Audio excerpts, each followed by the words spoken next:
Hello there. Welcome to my home, to my living room, to my studio. Basically, it's all the same thing because this is the room where I do most of my living, my real living, creating. My name is Boaz, and I have spent the last 4 decades building what I call a creative life. Today, I want to talk to you about creativity, about being creative. Now, in the last couple of decades, the word creativity, the word creative, became very sexy.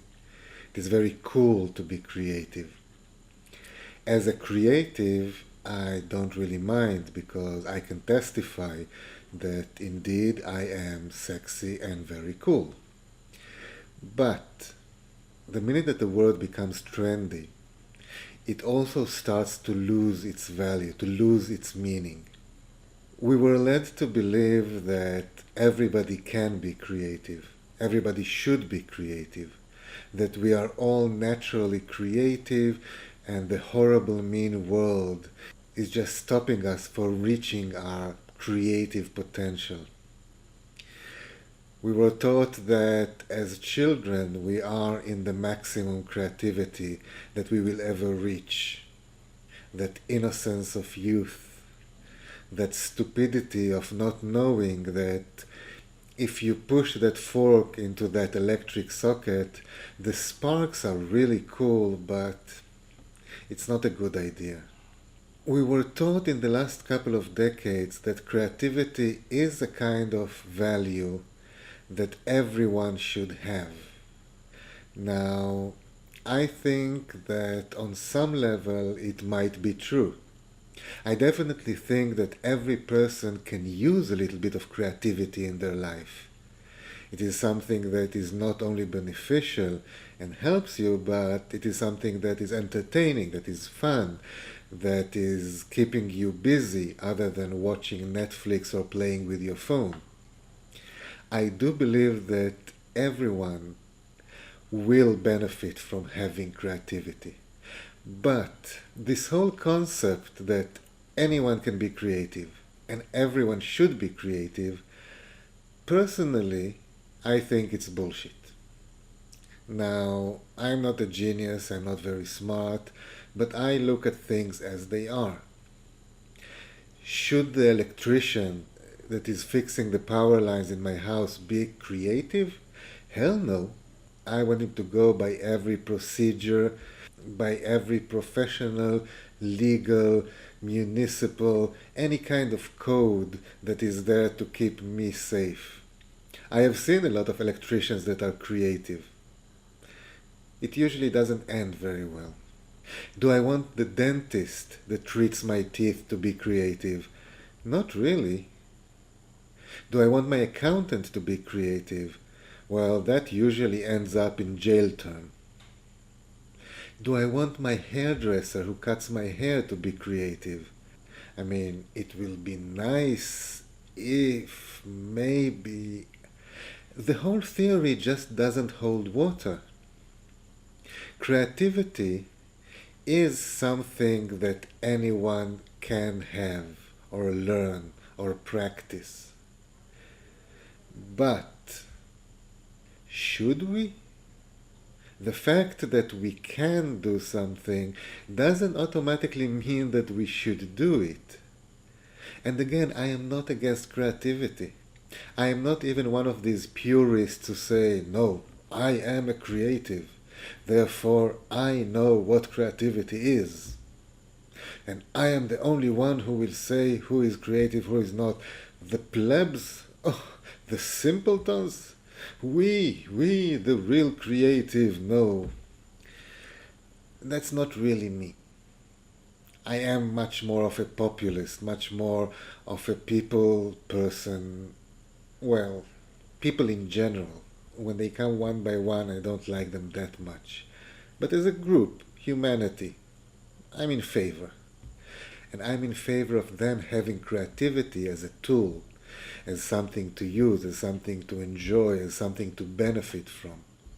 But that does not mean that everybody can be creative. Today it is very, very simple because we have these amazing computers in our pocket. We aim at something. Everything is done automatically by artificial intelligence inside this small plastic box. The shutter speed, the aperture, the ISO levels, eye tracking and face recognition, even measuring the background to see how to make the depth of field more effective, fixing skin tones automatically, all in one click.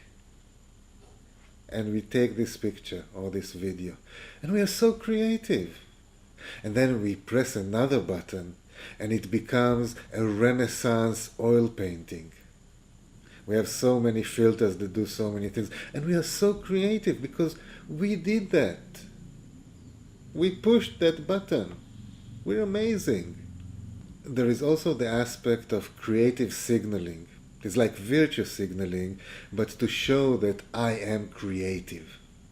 I am interesting, I am fun, I am special, I am unique.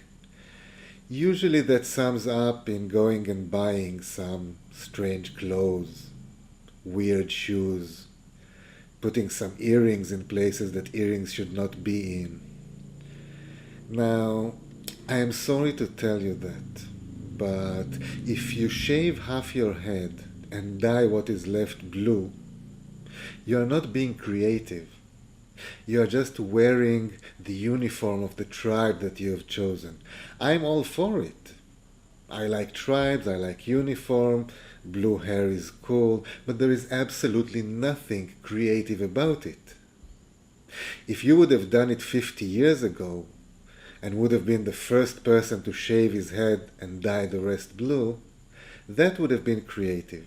But when you are number 300 million to do this haircut because this is the trendy thing to do in your tribe, it is not very creative, is it?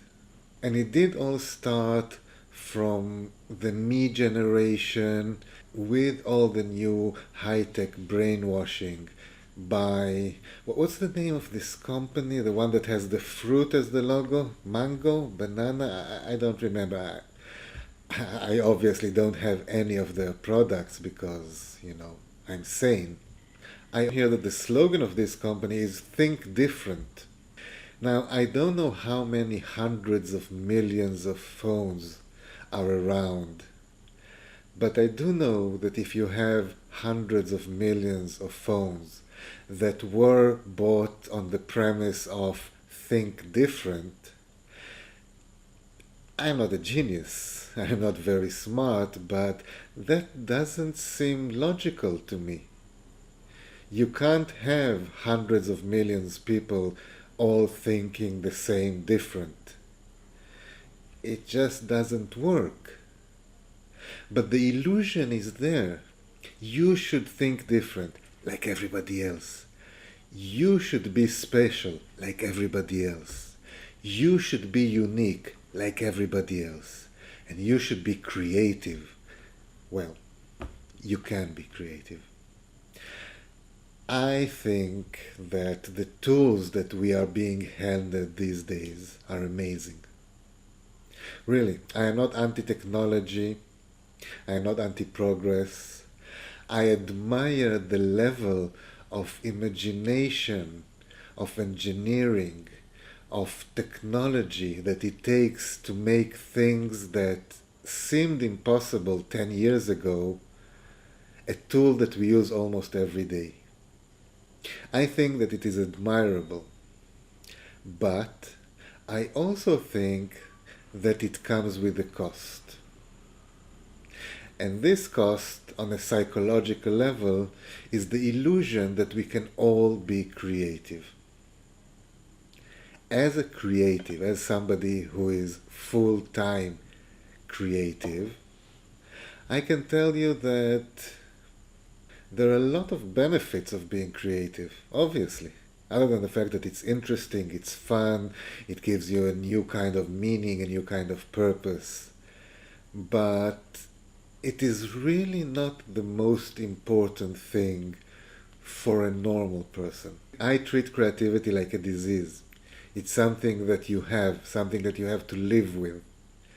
In my world, you should be able to call your job and say, listen, boss, I'm sorry I can't come in today. I have a really bad case of creativity. And the answer should be, oh, don't worry about it. Just rest, drink a lot of water. Have you tried painting? I also find that playing the guitar helps a little bit. Just when you feel better, come in. Now, unfortunately, this is not the world that we live in. But I really do see creativity as a burden, as a handicap, as a disability. Because, for example, as I used to say, as an artist, I don't have the privilege of being rational. It is not that we chose to be creative. At least that is my understanding of it. We were born that way. I highly recommend to anyone who can have a normal life, go for it. If you can be an accountant without wanting to shoot yourself, do it. You will have a much happier life, more rational, more comfortable, easier. You will have clear plans, clear goals. You will have a very stable base for life. Now, the funny part is that I have been going around and asking people, from a scale of 1 to 10, how creative are you? I don't ask them, are you creative or not? I don't want to give them the opportunity to say no. But I don't think that anybody would ever take this opportunity. So I ask them, on a scale of 1 to 10, how creative are you?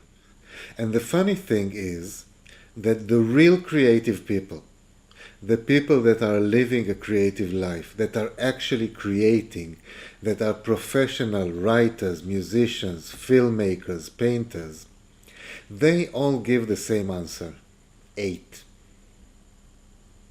They know that they are creative, and they know that they can be more creative. They know that there is something above them. They know that they have not reached their potential yet, because that is part of the creative life. Looking for your potential, trying to find out what it is, and of course how to get there. Now, the people that are not creative per se, the people that I would call normies, normal people, would say between 7 and 8, because they consider themselves creative. They have designed their house, the interior design, they chose the furniture, they chose the pictures to put on the wall. They make these unique gingerbread men that don't look like real gingerbread men, but are very creative. They chose these clothes that make sure that people know that they are interesting. This is another thing that makes me laugh, because all of the real creative people I know, and I know quite a few, all of them look like the most ordinary people that you could ever meet. None of them is actually worried about how they look or what image they have to project. They don't really care if they get this half red, half blue shirt that signifies that you are not the normal person that people think and you are unique. They just don't care about these things. They are busy creating. Now, I would ask you, and if you are watching this video, it means that you are interested in creativity. Maybe you are already creative. Maybe you want to be. Maybe you know somebody who is creative and you're trying to help him. Maybe, God forbid, your partner or spouse is a creative. Now that is a real nightmare. I will be talking a lot about that. How to survive creative people. I also asked them, why do you think you are creative? Most of the answers were on the realm of, when I was young I took painting lessons and I really loved it. Okay, But does that mean that you are creative? Because when I was young, I used to go to the gym and I really loved it. Does that mean that I am fit and healthy now? Now, I am not a genius, I am not very smart, but I don't think this is how it works. If you are watching this video, ask yourself, why do I think I am creative? What have I created lately? What am I creating now? What do I plan to create? What do I know about creation, about creativity? How can I advance myself? How can I push myself to be more creative? And again, not to be over creative. This is something that really annoys me when I see people trying to force themselves to be creative. The worst example of that is almost every chef dinner that I went to. When I was kind of famous, I used to get a lot of these invitations to special dinners if there is a new restaurant or a new chef who came to town. And it was a lot of fun. The atmosphere was fun, the people were fun, and I used to stop on the way home in McDonald's to buy something to eat. Because the food was inedible. I am sorry, but we spent more than a decade on chefs who serve something that looks like my cat vomited it and call it foam of broccoli with hints of mint and... No. And please, don't deconstruct my lasagna. I know you think you are creative. I know you think that it is special. I know you think that you are unique. I don't care. I want to eat good food. So don't be over creative. This is all I'm saying. And you, watching this video, just stop for a minute and see where you stand in these levels of creativity. Where do you want to be on this level of creativity? Do you want to be on the lower level of anybody can be creative, anybody should be creative, and we will do these small things in our life that make us feel that we are creative? Or do you want to climb that ladder? And it is not an easy climb by any means, and you will have to pay a lot of dues on the way. But maybe this is what you want. Maybe this is what you need. Maybe this is what you were born for. I don't know. I don't know you. Do you know you? This is another good question. But when it comes to creativity, try to imagine what would you like to do as a creative? What would you like to be as a creative? What can you do? What do you aspire for?